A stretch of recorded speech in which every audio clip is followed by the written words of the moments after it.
ఆ యూనివర్సిటీలకు వెళ్ళి మీ హాఫ్ క్యాంపస్లు మా దగ్గర పెట్టండి అని నేను మా మిత్రుడు శ్రీధర్ బాబు గారు స్వయంగా వెళ్ళి ఆ యూనివర్సిటీ యాజమాన్యాలను కలిసినాం. గోయింగ్ ఫార్వర్డ్ కొన్ని మంచి యూనివర్సిటీస్ తెలంగాణ హైదరాబాద్లో తీసుకురావడానికి ప్రయత్నం చేస్తున్నాం. ఎందుకంటే Hyderabad brand image has to improve. We have to compete with the world, not with Andhra Pradesh or Bengaluru or Chennai or any other city of in India. ప్రపంచంతోనే పోటీ పడాలనేది మన లక్ష్యం. ఎంతసేపు నా పక్క రోడ్డు మీద పక్కింటోడి మీద ఎందుకయ్యా మనకు? మనం ప్రపంచంతో పోటీ పడగలిగిన శక్తి యువత మన దగ్గర ఉన్నారు. వాళ్ళని స్ట్రీమ్ లైన్ చేయడమే పాలకుల యొక్క బాధ్యత. జస్ట్ వాళ్ళని ఒక మెయిన్ స్ట్రీమ్లోకి పట్టుకొస్తే అవర్ జాబ్ ఈజ్ ఓవర్. ఒకప్పుడు ఎడ్యుకేషన్ అండ్ అగ్రికల్చర్ రెవల్యూషన్ వచ్చింది. ఇండస్ట్రియల్ రెవల్యూషన్ కొంత లేట్ అయింది ఇండియా అందుకోవడంలో. ఐటీ రెవల్యూషన్లో మనం కొంత ముందున్నాం కాబట్టి ఈరోజు ఆ సెక్టర్లో మనం రాణించగలిగినాము. ఈరోజు స్కిల్ రెవల్యూషన్లో మనం ముందు ఉండాలి. ఎందుకంటే more than 50% population is youth. 50% పైగా యువత ఉన్న దేశము భారతదేశము. ఈ దేశానికి లేనిదల్లా సాంకేతిక నైపుణ్యమే.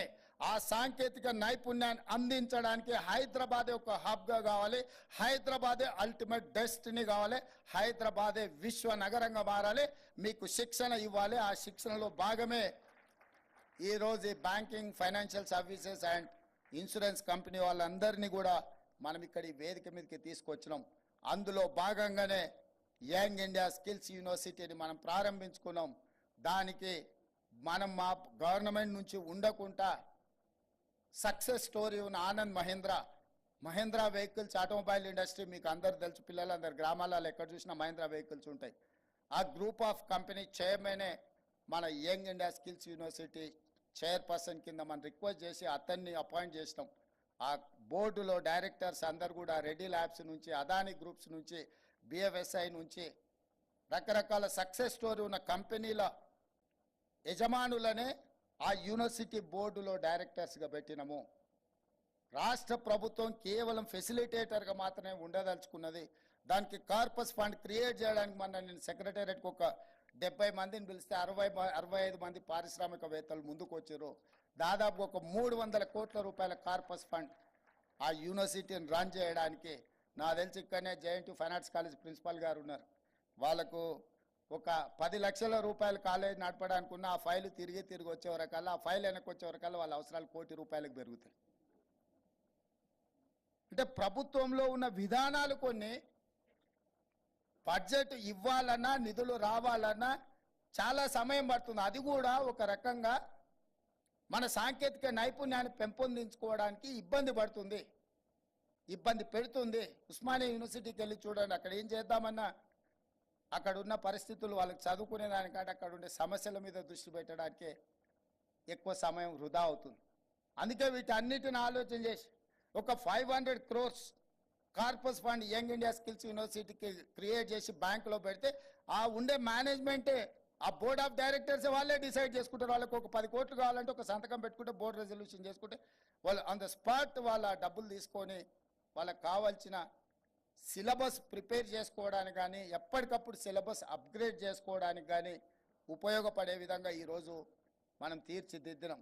ఇదే కాదు, మన ఒలింపిక్స్లో చూసి రోజు టీవీలు చూడడం ఆ దేశం ఈ దేశం మెడల్స్ కొట్టింది అనడం తప్ప మనకు ఒక మెడల్ అని వచ్చింది ఆ ఒలింపిక్స్లో. మిత్రులారా, సౌత్ కొరియా చిన్న 4-5 కోట్ల జనాభా ఉండే దేశం. నేను సియోల్ పోయినామన్నా, ఒక యూనివర్సిటీకి పోయినా, సౌత్ కొరియన్ స్పోర్ట్స్ యూనివర్సిటీ అని ఒక యూనివర్సిటీకి పోయినా. ఆ యూనివర్సిటీ క్యాంపస్ ఎంత అంటే 30 ఎకరాలు. 30 ఎకరాల క్యాంపస్లో చదువుకున్న వాళ్ళు 16 మెడల్స్ కొట్టిండ్రు ఒలింపిక్స్లో. ఒక అమ్మాయి 3 గోల్డ్ మెడల్స్ కొట్టింది. సర్ప్రైజ్ ఆ అమ్మాయిని చూసిన తర్వాత. ఆర్చరీలో ఒకే అమ్మాయి 3 గోల్డ్ మెడల్స్ కొట్టింది. సౌత్ కొరియా లాంటి చిన్న దేశం 32 మెడల్స్ ఒలింపిక్స్లో కొట్టి, ఒక యూనివర్సిటీ అక్కడ ఉండే 30 ఎకరాల యూనివర్సిటీలో చదువుకున్న విద్యార్థులు 16 మెడల్స్ కొట్టారు. ఒక అమ్మాయి 3 మెడల్స్ కొట్టింది. కానీ 140 కోట్ల జనాభా ఉన్న మన భారతదేశం నుంచి ఒక్క మెడల్ కూడా గోల్డ్ మెడల్ సాధించలేదంటే ఇది మన అందరికీ ఐ ఓపెనర్. ఇంతకుమించి నేనేం కామెంట్ చేయదలుచుకోలేదు బీయింగ్ అనే చీఫ్ మినిస్టర్, కానీ ఇది మనకు ఐ ఓపెనర్ కావాలి. అందుకే యంగ్ ఇండియా స్కిల్స్ యూనివర్సిటీతో పాటు యంగ్ ఇండియా స్పోర్ట్స్ యూనివర్సిటీని మొదలు పెట్టాలి, మన యూత్ని క్రీడాకారులుగా తీర్చిదిద్దాలన్న ఆలోచనతోని నాట్ ఓన్లీ స్పోర్ట్స్ యూనివర్సిటీ, వాళ్లకు అకాడమీస్ కూడా ఎవరికైతే శిక్షణ పొందాలని దేశంలో ఒలింపిక్స్కో నేషనల్ గేమ్స్కో కాంపిటీట్ చేయాలనుకున్న వాళ్ళకు 100% ఉచితంగా వాళ్ళకు అన్ని వసతులు ఏర్పాటు చేసి వాళ్ళని తయారు చేయాల్సిన బాధ్యత మన మీద ఉంది.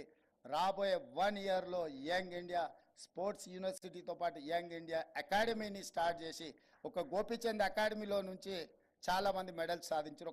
ఒక ఇండివిజువల్, ఒక పర్సన్ అతను అంత చేయగలిగినప్పుడు రాష్ట్ర ప్రభుత్వం మన దగ్గర ఎంత శక్తి ఉంది, కాకపోతే మనకు ఫోకస్ లేదు. అందుకే ఈ ప్రభుత్వం ఆ దిశగా యువతను దృష్టిలో పెట్టుకొని ఓల్డ్ ఏజ్ పెన్షన్స్ ఇవ్వడం, షాదీ ముబారక్ కళ్యాణ లక్ష్మి చెక్కులు ఇవ్వడం, ఇదంతా పార్ట్ ఆఫ్ వెల్ఫేర్. అదేం పెద్ద గొప్ప విషయం కాదు. పోయిన ముఖ్యమంత్రి 1000 ఇస్తే నేను వచ్చినాక 2000 ఇచ్చిన, ఇంకొక ఆయన వస్తే 4000 ఇస్తాడు. షాదీ ముబారక్ కళ్యాణ లక్ష్మిలో అంతకుముందు 1 లక్ష ఇస్తే వచ్చేసారి 2 లక్షలు ఇస్తాం. ఇదేం పెద్ద ఇన్నోవేటివ్ థింకింగ్ ఏం కాదు. ఓరు ఇందిరామ ఇల్లు అనొచ్చు, ఇంకొక ఆయన డబుల్ బెడ్రూమ్ ఇల్లు అనొచ్చు. ఏముంది దీంట్లో? ఇది కాదు యాక్చువల్గా గవర్నమెంట్ ఫోకస్ పెట్టాల్సిందే. Any government, state or central or whatever it is, స్కిల్స్ని ఇంప్రూవ్ చేయాల్సిన అవసరం ఉంది. యూత్కి ఎంప్లాయ్మెంట్ క్రియేట్ చేయాల్సిన అవసరం ఉంది. యూత్ని ఎంపవర్ చేయాల్సిన అవసరం ఉంది. యూత్కి ఒక డైరెక్షన్ ఇవ్వాల్సిన అవసరం ఉంది. ఆ కార్యక్రమాన్ని తెలంగాణ రాష్ట్ర ప్రభుత్వం తీసుకుంటుందని మీకు నేను మాట ఇస్తున్నా. నమ్మకంగా ఈ ప్రభుత్వం తీసుకుంటున్న కార్యక్రమాలను ముందుకు తీసుకెళ్ళండి. తెలంగాణ యువతను తీర్చిదిద్దడంలో మా రాష్ట్ర ప్రభుత్వం అలుపెరగని విధంగా పనిచేస్తుంది. తప్పకుండా రాబోయే రోజుల్లో తెలంగాణ రాష్ట్రమే ఈ దేశానికి ఒక రోల్ మోడల్గా తీర్చిదిద్ద